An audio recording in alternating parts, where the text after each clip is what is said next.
This lesson is about numbers. Numbers are things that you're very familiar with. You've been using numbers your whole life. So we're going to talk about the numbers that we use every day, but we're also going to talk about the numbers that computers use to represent data and to do calculations internally. This page has the numbers that you're familiar with, the 10 digits, 0, 1, 2, 3, 4, 5, 6, 7, 8, 9. We use these 10 digits to represent all the numbers that we use every day and in math. Because there's 10 different digits, we call this the decimal or the base 10 system of numbers. We can combine these digits to make other numbers. For example, you can combine the digit 2 and the digit 7 to construct the number 27. And the order is really important. It tells us the value of these numbers in the number that we have written. The 7 is occupying the 1's place, and the 2 is occupying the 10's place. In other words, the value of the 7 is the digit 7 multiplied by 10 to the 0th power, which is 1. 7 times 1 is 7. The value of the 2 in the 10's place is 2 times 10 to the 1st power, which is 20. And the number 27 is the sum of the number 20 and the number 7. So this idea extends out to numbers with more digits in more places. Consider this number, 43,761,275. Well, the 5 is in the 1's place, the 7 is in the 10's place, the 2 is in the 100's place, the 1 is in the 1000's place, the 6 in the 10,000's place, the 7 in the 100,000's place, the 3 in the million's place, and the 4 in the 10 million's place. So as you go from left to right, the value of each of these digits is multiplied by a power of 10. And the power of 10 increases as you go to the left. But modern computers are digital devices. They represent information internally using voltages. And those voltages can be either high or low, on or off. For the Arduino that we use in class, that's either 5 volts or 0 volts. So naturally, the microcontroller on your Arduino board can't easily represent natively all 10 digits. But it can represent, using just high voltages and low voltages, 2 of those digits, 0 and 1. So the number system that computers, digital computers, utilize natively is called the binary system or the base 2 system. And we can think of that, what's actually going on internally are high or low voltages, but we can think of that as being representative of the digits 1 or 0. So let's consider the binary number 101. What is its value? Well, in the same way that each of the digits in a decimal number have a place value, that's true in binary numbers as well. But the place values are no longer powers of 10, they're powers of 2. So the 1 in this, the 1 on the left of this number, 101, is in the 2 to the 0th power, or the 1's place. The 0 is in the 2 to the 1st power, or the 2's place, and the 1 is in the 2 to the 2nd power, or the 4's place.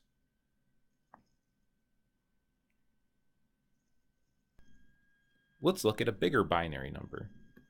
1, 0, 1, 1, 0, 1, 1, 1, 0. The 0 over here, starting in the right and moving left, the first 0 is in the 1's place. This 1 is in the 2's place. This 1 is in the 4's place. This 1 is in the 2 to the 3rd or 8's place. This 0 is in the 2 to the 4th or 16th place. This 1 is in the 2 to the 5th or 32's place. This one is in the 2 to the 4th or the 32's the 2 to the 6th, which is the 64th place. This 0 is in 2 to the 7, which is the 128th place. And this one is in 2 to the 8, which is the 256th place. So I've cleaned that up a little bit for you here. So you can see the power of 10 value, sorry, the power of 2 value and the corresponding decimal value for that power of 2 for each of the places in this 9-digit binary number. So there are some terms that need to be defined when you're working with binary numbers, and you will encounter. When you're dealing with a single digit binary number, a 0 or a 1, those are called bits. So each digit in a binary number can be thought of as a bit. When you have a binary number that is 4 digits long, like 011, that's called a nibble. And when you have binary numbers that are 8 digits long, that's called a byte. So 1 bit can represent the decimal equivalent of numbers between 0 and 1. 1 nibble can represent decimal numbers between 0 and 15. And 1 byte can represent decimal numbers between 0 and 255. We'll see more about how this works in a few slides.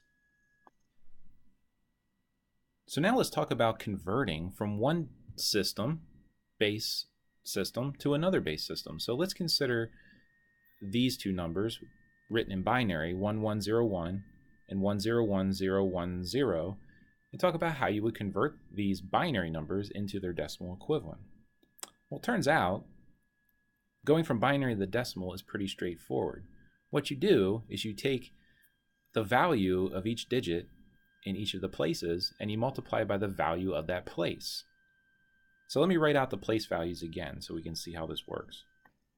So here they are, from right to left: the 1's place, 2's place, 4's place, 8's place, 16 place, and 32's place. All right, 2 to the 0th, 2 to the 1st, 2 to the 2nd, 2 to the 3rd, 2 to the 4th, and 2 to the 5th.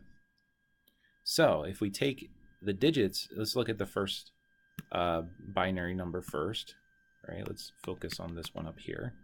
We take each digit in this binary number and multiply by the value of the place that that digit finds itself in, and then add all those numbers up, we get the decimal equivalent of that number. So it's like this. We got 1 times 2 to the 3rd plus 1 times 2 squared plus 0 times 2 to the 1st plus 1 times 2 to the 0th. What's that all add up to? Well, it's 8 plus 4 plus 0 plus 1, which is 13. So the decimal equivalent of the binary number 1101 is 13. Let's look at the binary number 101010 and convert that to decimal.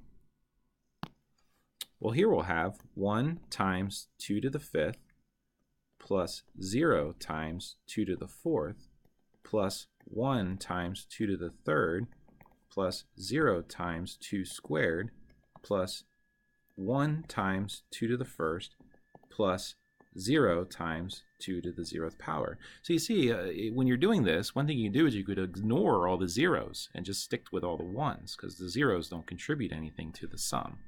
But what is this sum? Well, 2 to the 5th is 32. So we have 32 plus 2 to the 3rd, 8, which is 40, plus 2 to the 1st, which is 2, we get 42. So the decimal equivalent of the binary number 101010 is 42. Now let's talk about going the other way. You have a decimal number and you want to convert it to a binary representation. This is a little bit more tricky, but it's not so bad. And I find it easier to do if I first have sitting next to me on a piece of paper, or I write out on the piece of paper the powers of 10, or sorry, the powers of 2, and you'll see why. So I'm only going to write out the first 8 powers of 2, 2 to the 0 through 2 to the 7th. One thing to notice is that if you add all these up, what you get is 100 or 256, which reflects the fact that there's 8 powers of 2 here, and if you have an 8-digit binary number, that's called a byte, and a byte can represent numbers between 0 and 255, which reflects the fact that the sum of all these powers of 2 is 256, which means you should be able to represent numbers between 0 and 255. Since you have to represent 0, that subtracts 1 from the top end. It's 255 instead of 256. That was a little confusing. But let's practice converting a decimal number into a binary number. Let's start with the number 7. The way that I like to do this is I look at my powers of 2 and I look for the one that is the biggest power of 2 that's less than 7, less than or equal to 7. Well, it turns out to be 2 to the second power, or 4. So I know that the binary representation of the number 7 is going to have a 1 in the 4's place. And then I subtract 4 from 7, which gives me 3. Now I look for the power of 2, that the biggest power of 2 that's less than or equal to 3. Well, that's 2 to the first, or 2. So I know there's going to be a 1 in the 2's place. If I subtract 2 from what I have, I'm left with 1. I look for the power of 2, the biggest power of 2 that's less than or equal to 1. Well, that's 1. So I know there's going to be a 1 in the 1's place. And then I have my binary representation of 7. The binary representation of 7 is 1, 1, 1. So you can do this for any number, any decimal number.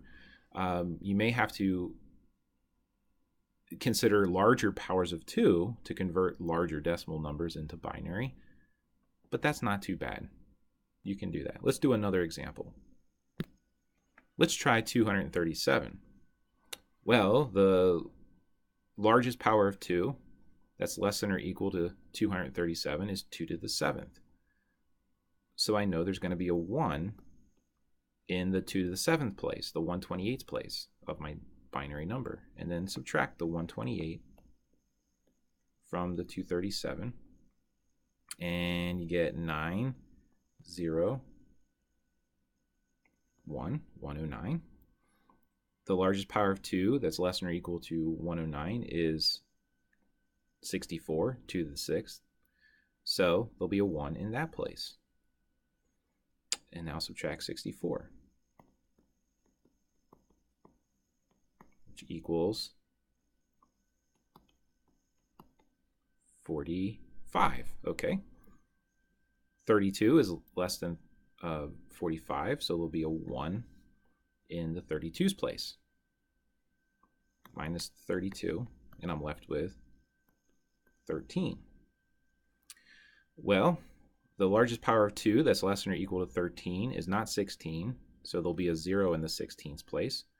It's 8, so I'll put a 1 in the 8's place, subtract 8 from what I have, which yields 5. Well, the largest power of 2 less than or equal to 5 is not 4, so there'll be a 0 there. It's 2. Nope, sorry, it's 4. So there'll be a 1 in the 4's place. Subtract 4, and I'm left with 1. So there's a 0 in the 2's place and a 1 in the 1's place. And this is then the binary representation of the decimal number 237. With some practice, you'll get this. The basic idea is you put ones in the power of two places, and then you subtract the value of that place, the decimal value of that place, from the number, and you keep going until you have reached 0 or 1. Let's do one more example. Here's a binary number, and I've written it using 8 bits. It's an 8-bit number, which means it's a byte. But notice that there's 2 zeros on the leading edge, on the leading end, on the left-hand side here. We wouldn't typically include zeros on that side of a number when we're writing numbers in binary. But when you're writing numbers in decimal, but when you're writing numbers in binary, oftentimes they are included.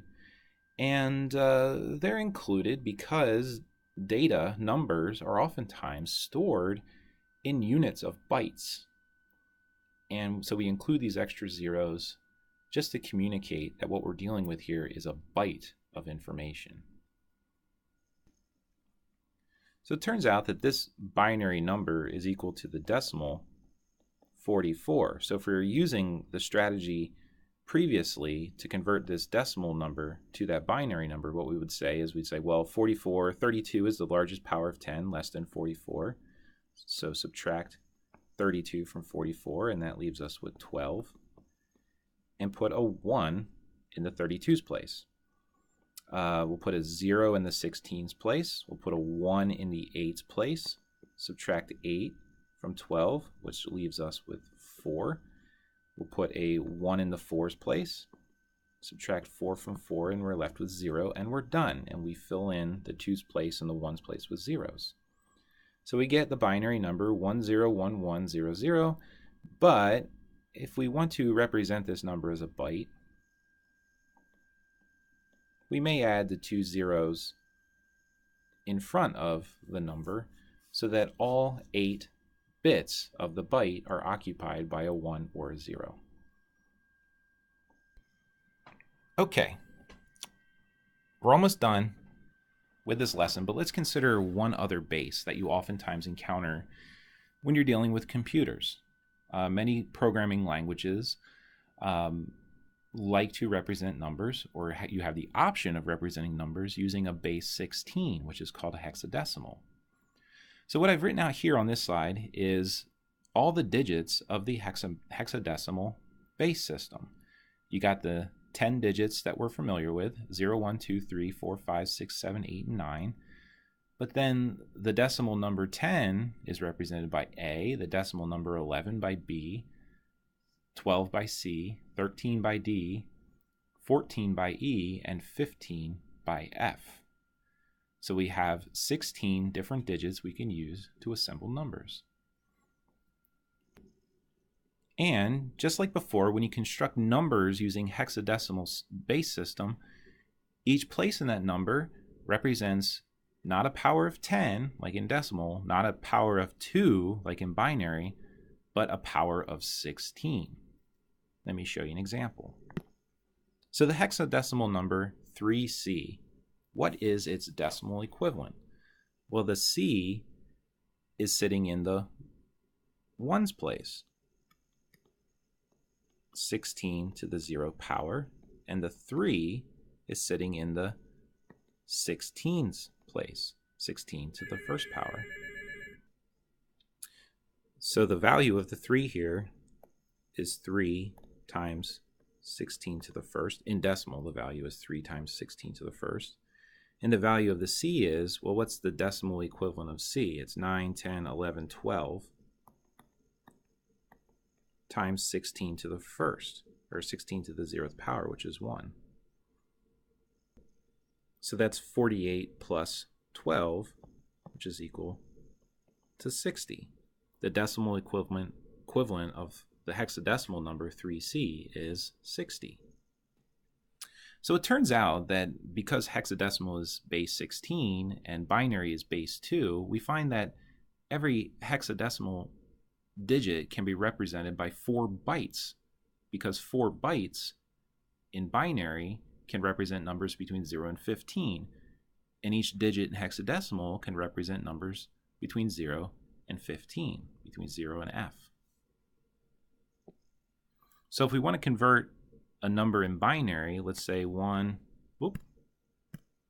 1 0 1 0 0 1 1, and we want to convert that to hexadecimal, what we can do is we can first break that number into nibbles.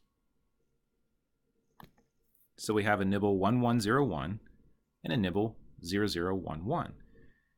And then each of those nibbles can be represented by a single hexadecimal digit. So 0011 is the hexadecimal digit 3, and 1101 is the hexadecimal digit 13. Wait a minute, 13 isn't a hexadecimal digit. 13 is decimal. But in hexadecimal, 13 is like A, B, C, D. So in hexadecimal, the binary number 11010011 is D3.